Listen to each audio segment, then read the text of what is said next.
Thank you for remaining with us on the program this morning. I think it was during the administration of Babatunde Fashola as Minister of Works that he spoke about our infrastructure gap in Nigeria. And he said we'll need about $2.3 billion or trillion dollars to close the infrastructure gap until 2043. And long way off. Very long way off. And we're talking about 20 trillion naira or $14.5 billion seed capital. The president aims to focus on critical national capital projects like the East-West Road, Mambila Hydroelectric, Lagos-Calabar Coastal Highway, Sokoto-Badagry Highway, and Eastern Rails, among others. I hear that in the course of the week, that the Lagos-Abuja speed rail is already in motion, and it will close the road travel to 3 hours by rail. But did we not hear about a monorail within Abuja at one time? That's within Abuja. This one is going to cover from Lagos to But we don't Abuja. get to hear, anyway, I don't go to Abuja, so I don't get to hear about it. But anyway, is it still in operation? Well, I guess we'll find out. Okay.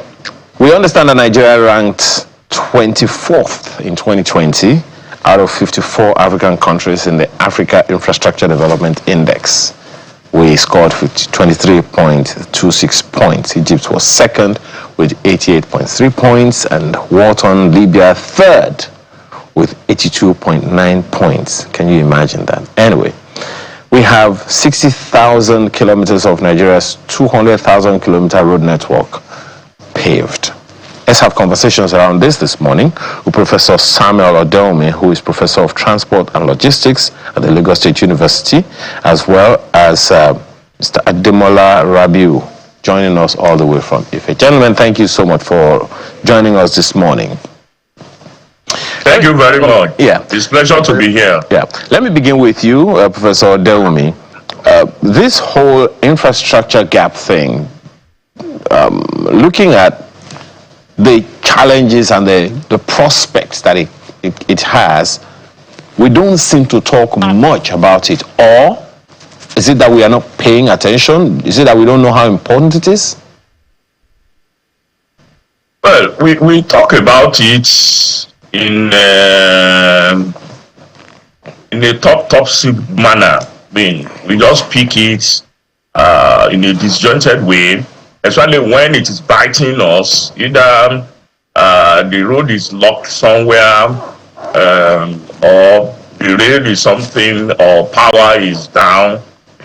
So to answer that question directly, we are not coordinated about it, and that is the major problem. For instance, for transport plan, it will surprise everybody, and those of us in the family of transport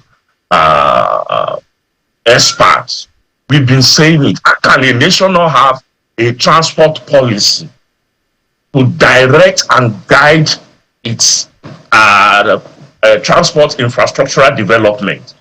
That is why you have it disjointed all over the place. Then we just pick, for example, you mentioned Abuja, the Lagos speed rail. You will also mention Calabar rail. You will mention Badagry Sokoto. But the roads we have that is presently serving the economy of this country, the major arteries that even serve the colonial masters in Lagos, Kano, Western axis, and the rail axis that we inherited, the Port Harcourt, Maiduguri, narrow gauge that we inherited, the same road along that same artery, they are no longer passable most of the places. If you see what trailers and those who take foods from the north down to the south, south to the north, what they go through, and what punishment they inflict on their vehicles, you will be sorry that, look, this is people who cannot count 1, 2, 3. We now say they want to do 1 million, 1 million point 3, 1 million point. All these psychedelic ideas, they are very good. But infrastructure facilities must meet your immediate need. The present Minister of Transport, Kali, came in, met a policy that was 95% ready, but by then the Ministry of Transport was broken into blue economy. Therefore, we have to start all over again to draw a policy for rail and road. And we are doing at it. For example, the transport policy, the first draft was 1993. And we have been moving one step forward, one step backward, one step forward. Generations of professors of transport and logistics, they've worked on it before it came to our own turn. Let me say this, as we speak now, only Lagos State has what you can call a transport policy throughout this country. Whatever money you throw at it, you have not thrown your brain at it. You may throw soldiers at it, you may throw military at it, you may throw FRC at it, but you must first of all plan and say, let us meet our most critical needs. So for me, the coastal rail will serve its purpose. Lagos, first of all, do the one that is there. Let it be running. So coordination is important. Coordinate vertically along the political hierarchy. Let federal government coordinate with the state coordinate with the local government. Let the modes also be coordinated. Coordinate the rail with the air, with the water, and so on. So, briefly, the fact is that we are not coordinated. We just pick and choose what we do with our infrastructural development plan. Well, perhaps one of the challenges, Prof, is we don't even know what we talk about when we are mentioning infrastructure. Let me ask Mr. Rabiu. Maybe people will, he will help us to get some perspective, because I'm looking at a story done of the former Minister of Works and Housing about a year ago. And one of the things that he said was that Nigeria is living on infrastructure built in the 70s. And I think Prof also corroborated that when he said we inherited them from the colonial masters. And he said that we require $2.3 trillion until 2043 before we can close that gap. So when we talk about infrastructure, just so people have an idea of what we're talking about, what does that mean? Thank you so much again for the opportunity. Like you just said now, actually we have a plan. The National Integrated Master Plan for Infrastructure was launched, I think about 2013. So we know the problem. Now the question is, in that statement, in that document, it was mentioned that we have about $2.9 trillion US. Linearly, that would be $100 billion every year for the next 30 years. We don't even have the money. But there's a big question that is not being treated properly. Even the little that we have, are we getting value for it? And why? So the very first I want to talk about, like Prof said, coordination. I will call it systemic thinking. Every sector do their own thing. So there's this lacking of, from very top, a coordination of a kind of a target that is looking at globally. Now, I read a report in the newspaper about the Ministry of Science and Tech building a methanol plant in Abia State. The question is, methanol for what? We raised the query, and it was said that they want to use it to power vehicles. Come on, methanol is more expensive than gasoline. So billions of dollars will have been spent on that. After 2 years, what happened? Go around the country, you will see solar plants everywhere, solar poles, solar everything.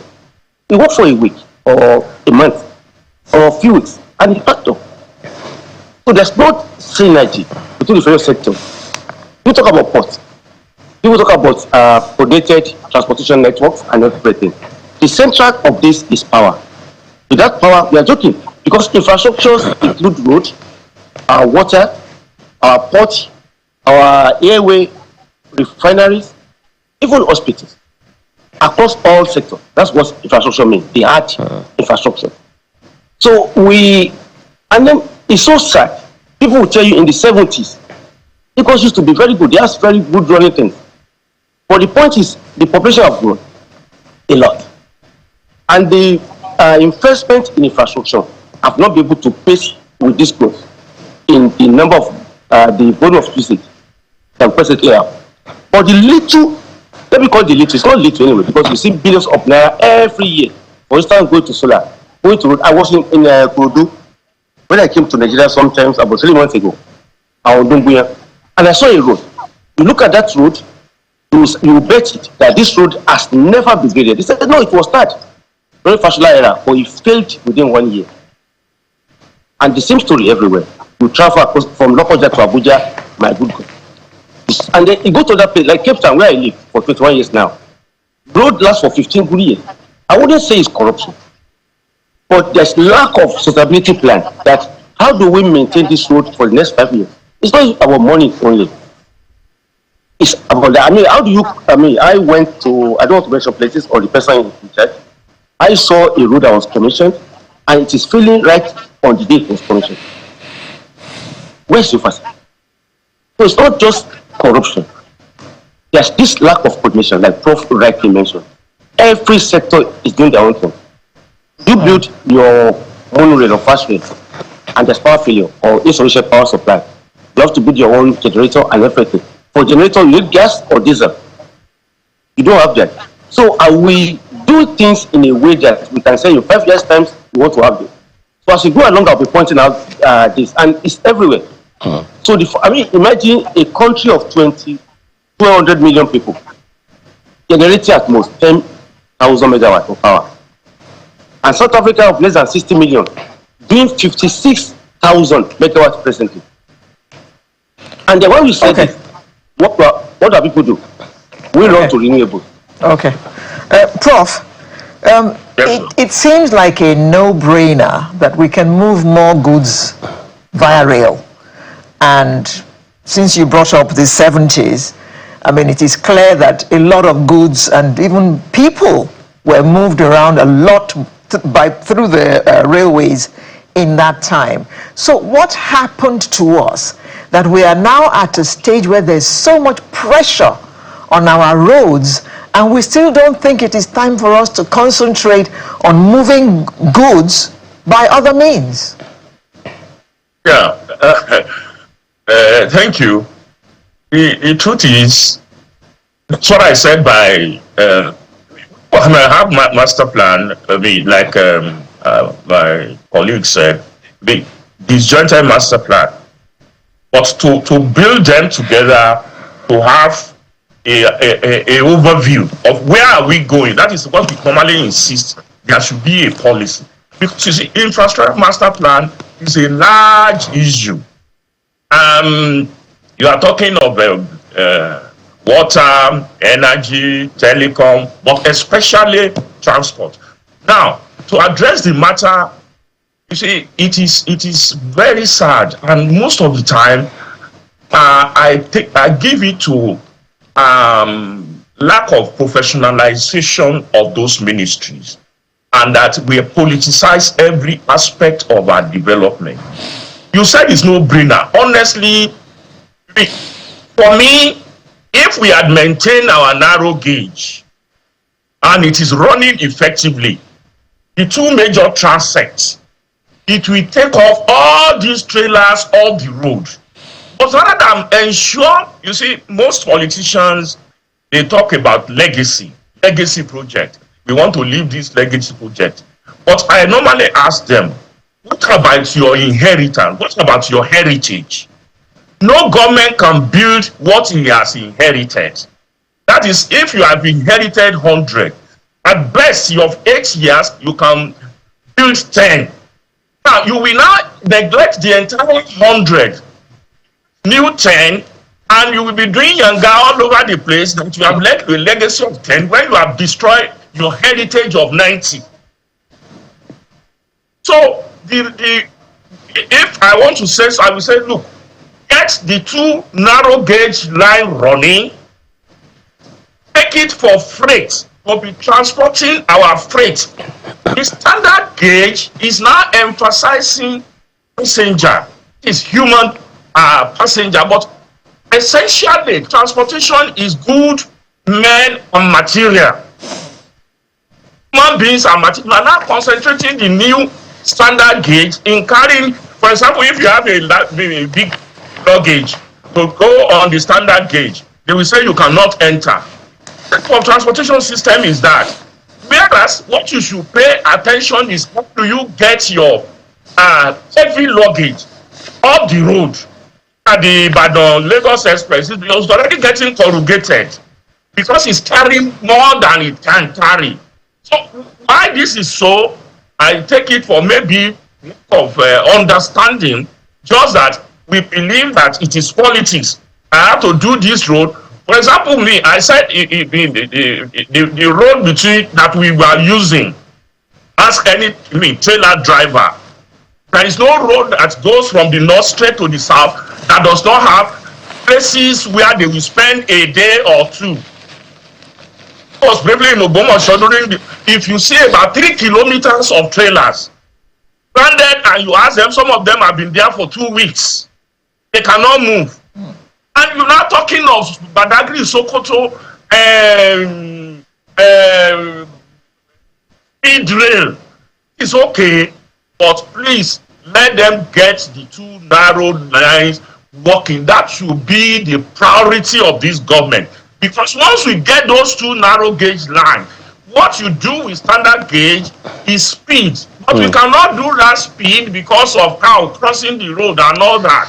So let us do that. Well, Prof, my apologies for butting in. You talked about Lagos being the only one that has a policy for transportation. They had May 28 last year. Perhaps that also, and let me take this to Dr. Rabiu, perhaps that also raises questions as to whether or not states have a role to play in that. Now, we do know that the federal government, does its own thing, and both of you have spoken about the lack of coordination. Lack of coordination, is it at the federal level only, where there is a nexus for all the various infrastructural projects, or a lack of coordination between the federal government and the state governments as well, so that we have states to state and the state and state to state, yes, interstate as well. All of the above. Brilliant question.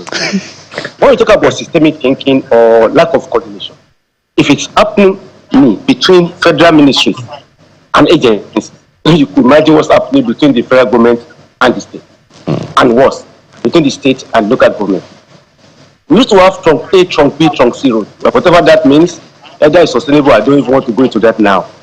So the issue is that actually in the recent, if you go to developed countries, federal government do little with either building or maintaining public infrastructure. The state and the municipals, like the local government, are much more involved. But research, like Prof said, if you go to inside Lagos Africa master planning, if you go to Osun, I told Osun and Oyo State, and then the roads in those areas are even far better than the inner road in Lagos State. How do one explain that? How do one explain that? So it seems that if you go to Osun, for instance, or you go to Ibadan inner road, the local government, because maybe they are closer to people demand. So there will be 1 or 2 roads in one constituency that will be built. It might not be as, but it's going to. But if you go to Ikorodu, for instance, like I was there, it's a disaster. My car was stuck for more than 5 hours. I off the Lagos first gate before they built the main road. I just fire off the main road and it's a disaster. So the coordination that we're talking about is not only between the federal MDS, it's even worse between the federal government and the state government. And I think Aswaju is doing the right thing by saying we want to empower the local government and then see if they could now take up more of this. And then we'll see that. I mean, in some areas, the prisons or correctional services are being maintained by municipal, I think for private interest. So, but the thing we should look at, and the government will tell you, we know this. Like your colleague says, it's not a brainer. But where's the money? So let's tell you. It leads to the question of funding, which is another critical one. But before we go there, so talking about this whole, the reason I asked the question about lack of coordination, or based on what you both said, is whether or not, and because, Professor Odeomi said, we need to ask the question, where are we going? That is what will inform the direction, the coordination, and everything. So it also then leads to the question of a national vision, Dr. Rabiu, which will inform whether or not we do some of these things that we intend to do. I've looked at the National Infrastructure Master Plan that you talked about, Dr. Rabiu. It's a humongous plan. And just as you said, I'm wondering whether or not it is sustainable. So if government after government comes, and this project, that master plan is supposed to have a 30-year lifespan, it means it's going to have quite a number of federal governments and state governments in between it. So without a vision, national vision that everyone is mandated to follow, how do we achieve that master plan? Very good one. Look at the master plan, like you said, Omongos.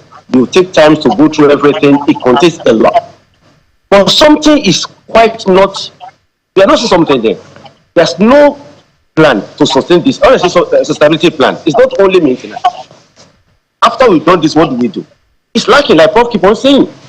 So who is watching the Guardian? Who is guiding the Guardian? So people, how do you book him up? I look at 2024 budget. I've not looked at 2025B in any case. Nearly all ministries budgeted for solar light somewhere. What is the business of Ministry of this and this with building solar light in Kutangura? And when they build it, you go there after 2-3 weeks, it's packed up. So it's like an average Nigerian leader doesn't have this long-term plan. Our Prof said, they talk about legacy, but what is legacy if you build a road and after you left office, it packed up, even before you leave? So that's the thing that we so much lacking. Nobody's planning for, let's say, like Prof said, even if you have a plan, there's no timeline. How can you say, I want to eradicate poverty? What is that in project management? People said, I want to repair 20 federal roads within 6 months. Publish it. So that people can serve as participant citizens, whereby active citizens, whereby they can say, okay, you said you want to build 20 roads in 5 years, these are the contractors. We can be telling you this is not happening. So we don't put timelines to things. It's like I heard a governor want to reduce poverty by 50%. By when? How? Which sector? So that lazy thinking is so pervasive among. I'm not trying to run them down, no. But people are not spending quality time to think through policy. I made mention, and I don't want to mention him here. I call the person in charge. It had no plan to power vehicle. We are joking. It's not going to happen. They still wait ahead. Billions were spent on that. Imagine that billions was spent to install offshore wind turbine on Lagos coastal area along the beach. So that I don't know. I think people are like Prof said, they just want to say, Lagos build this one, and that's it. Okay. So enough time are not being spent on how to make sure that this thing become enduring. Professor, we're talking about closing the infrastructure gap, and there seems to be in my mind, there seems to be a bit of a competition between states now, rushing to build airports. Should that be a priority when we're talking about closing the infrastructure gap in Nigeria? Each state having its own airport. If you don't have a place to go, other people will drive you along their own routes. If you don't have a plan in a day, you will operate other person's plan. Let me take 3 snippets, and we end up with this first one. In fact, I wanted to mention that airport as an example of part of just disjointed incrementalism. Flyover in the states where it is not necessary, because a governor wants to cite it, that I built the first flyover in this state, I built that one. Is it what is necessary? Lack of professionalization of the sectors. Those who are doing it are not professionals. And we keep saying, professionalize, you see, because they did the infrastructure plan. But what is the role of everybody? The snippets I want to take, for instance, Engineer Ademola mentioned inner roads in Lagos. I've been saying this to anybody that cares. Lagos has done fantastically well in major arteries, especially with the current governor. He has paid attention to heavy trunk A road. But you see, for those of us in the business, in the profession, major roads are traffic collectors. Inner roads are traffic distributors. As long as you will never be able to, you see, because you will not be handing on that major arteries. To say it sharply, with the policy they now have, I think they will pay attention, and I'm trying to read the budget this year, that Lagos needs to pay attention to inner roads. The same thing throughout the country. This one takes small money to achieve so much within the city, so everybody will not be on the trunke or express lanes. Some of us said it is over designed to have 16 lanes running from Marina to Badagry. That mistake has been made. We have to live with it. The budget, it took us 2 decades. It's only someone that brought it to Okoko. The design was to take it to Badagry. Now, so that is about the inner lane. About the funding, which we mentioned briefly, because it is important. Because Bonnie said when he's not at home, people should not develop too many ideas. The best thing, the day Mr. Fashola said that thing at a conference when he brought that figure, the consensus of the Chartered Institute of Transport Administration is that the best way to go is PPP. But government has to be faithful to the private investor. Most of the time, it is government that fail its own side of the bargain. And nobody will invest his billions and billions and borrow money. Look at what happened to Babalaki between Ibadan and Lagos. What happened to Dangote with this refinery. The government is unfaithful. So help me understand, Prof. Perhaps the challenge, one of the challenges that we might have to contend with there is in communicating with the people. And here's what I mean. The example of the Lekki toll gate, for instance, is a PPP. Correct me if I'm wrong. But now, for some reason, that particular axis is no longer active for toll collection. So help us understand what happened in that instance, and how do we avoid that kind of thing all over the nation? Honestly, you are right. You mentioned the solution before you even described the problem. Inadequate communication, the assumptions that they should understand, they should know, full engagement. And that Lekki shutdown for the collection of toll is a major national tragedy. I was in a place when Mr. Fashola was lamenting that how can PPP work when the one we have done is not allowed to function. There are too many people that are ignorant and they want to come on TV and play to the gallery. And why is government collecting money? They don't know that that service will not be there. For example, we will never get that $2.3 trillion, whatever you may want to say. We can never get it.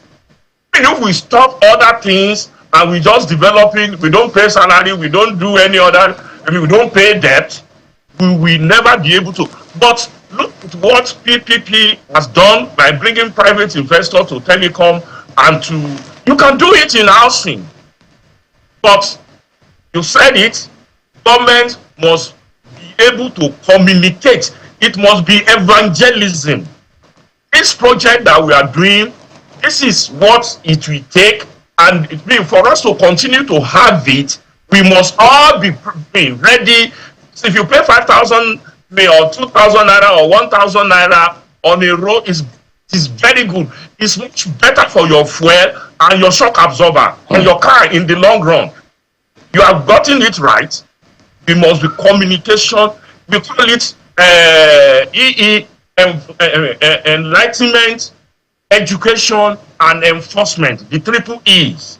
You must throw it at PPP to make it work because of the nature of our people. Okay, Dr. Abiu.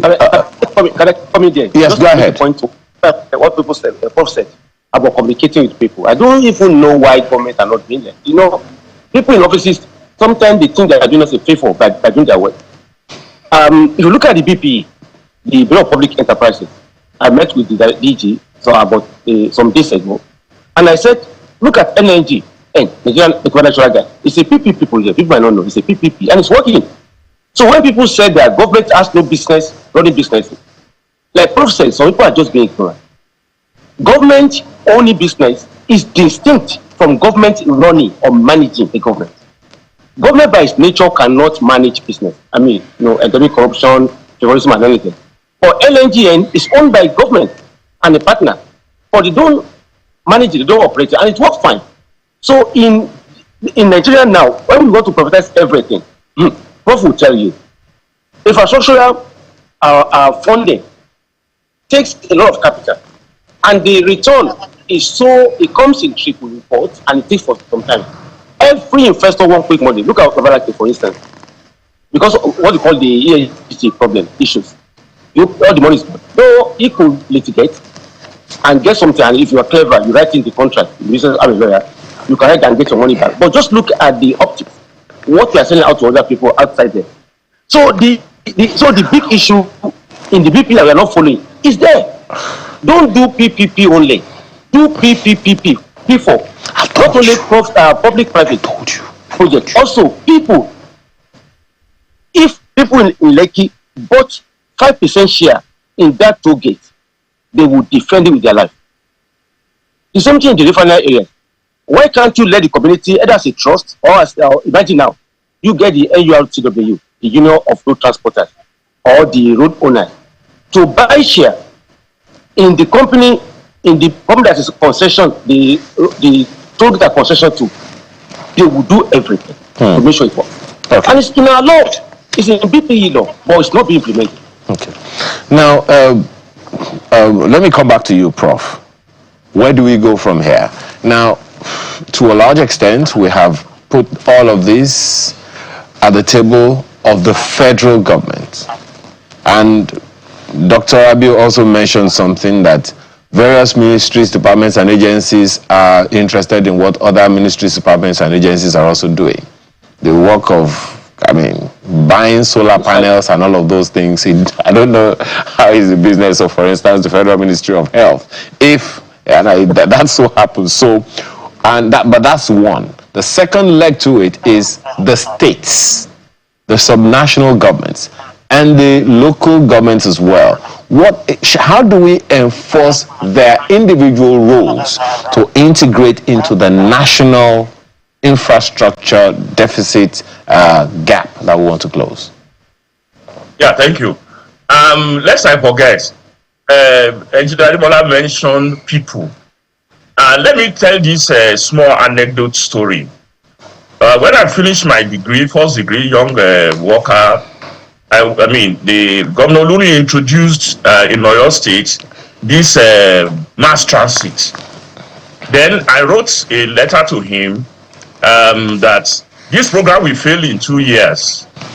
I took the letter to Tribune and make Banji Kuroleja, who was the editor of Tribune. I told that he is the witness, and I did something very rude. I agree. I said, I bet I will give the governor 1 million if the program did not fail. As at that time, that made him very angry. But actually, I wanted to use it to draw his attention, so he threatened to sack me. What is the I wanted to have opportunity to tell him is that everybody that we work on that term, they call it Oyo TCTC, should have a stake in that firm. They will tell you as a driver, your salary is 100, but we'll be giving you 80, 20 will be part of your investment in this business. You are a conductor, similarly, you are a manager, similarly. So they become stakeholders. Because I happen to run a bus service, and I know that No government official, they will make you mad. You put fuel in the car, they drain it, they will say, go and repair tire, they remove the engine. Too many problems. Until you make people part of it. So I think that must be what must be ringing. Okay. You must make people stakeholders in their business. Okay. So it is then the question you ask, it is that it is the policy integration. Let me mention another anecdote. In the Ministry of Transport, the works makes the road, transport makes the manage it. One day, Nemechi and Fashola were seated. I said, if I'm the president, I will merge the two ministries. Because why the transportation policy could not come out since 1993 is because there are so many stakeholders that believe, don't take over my territory. Don't take my pepper soup. I mean, I'm the one to collect the toll gate. Well, interestingly, Prof, that spreads across all sectors. I mean, we've heard all kinds of things. Dr. Rabiu, 30 seconds, your closing remarks. Prof have said it all. We should inform people. Funding, yes, it will always be. Look at, unfortunately, there's no time. Look at the Nigeria budget. How much is it? $30 billion. Look at our GDP, about $500 billion. Nigeria is a rich country, but the Nigerian government is poor. We'll come back to talk about that later. How do we do that? So much GDP for very poor, very low budget. So PPP with people and community. Okay. Be aware of it. All right. Well, thank you so much. I'm not sure I agree with you that Nigeria is poor, but hey, who is going to contest Nigeria is rich, but the government is poor. Even that, I have issues with. Nigeria is rich, but the people are not. Well, I can live with that one. Thank you so much, Dr. Adebola Rabiu, who joined us from IFE, as well as Professor Samuel Adeomi, Professor of Transport and Logistics at Lagos State University. Gentlemen, thank you so much for your time today. Okay. Thanks. We hear that everything rises and falls on leadership. Is this infrastructure gap a leadership challenge as well? We'll find out that and more when we return.